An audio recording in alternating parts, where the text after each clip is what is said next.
So, Professor Leah showed me a different way, one that gave me back my power. And I listened in her class, and it was all about emotional healing.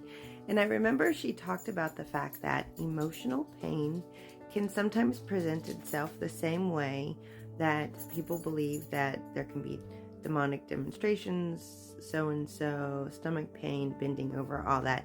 Basically explains why the people in my healing ministry class kept thinking I had demons just because of my emotional pain that was presenting itself. It was very interesting.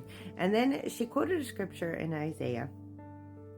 And the scripture was about God came to heal the brokenhearted and bind up their wounds. And the word used for brokenhearted, I believe it was a Hebrew word. And she said, picture this, and I'm a visual person, so I got it.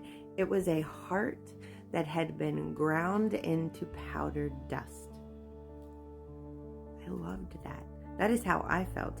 I felt like my heart had been ground into powdered dust. And here she's saying that this God that she serves can heal that brokenhearted, can mend the wounds, and hope. I felt hope for the first time in a very long time. It wasn't because I could tap dance and get God's attention.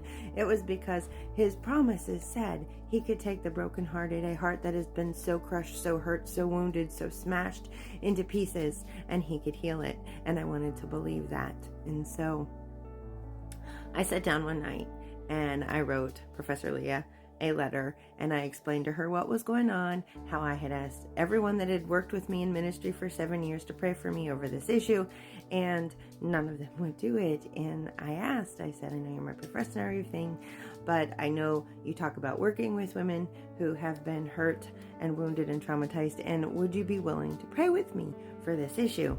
And I folded up the envelope and I took it with me to class, and it was like, do I give it to her or do I not?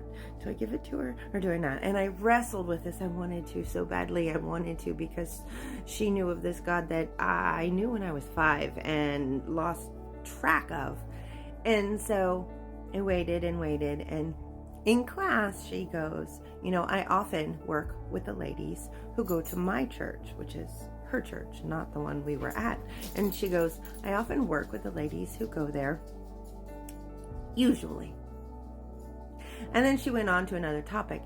The fact that she said the word usually told me it's okay, give her the letter, leave it up to her. So when class was over, I handed her the letter, and it was asking her if she would pray for me. The rest to come later. Like I said, if you have any questions, let me know. If you want to know the verse in Isaiah, I will look it up and find it. But thanks for listening in and hearing my story.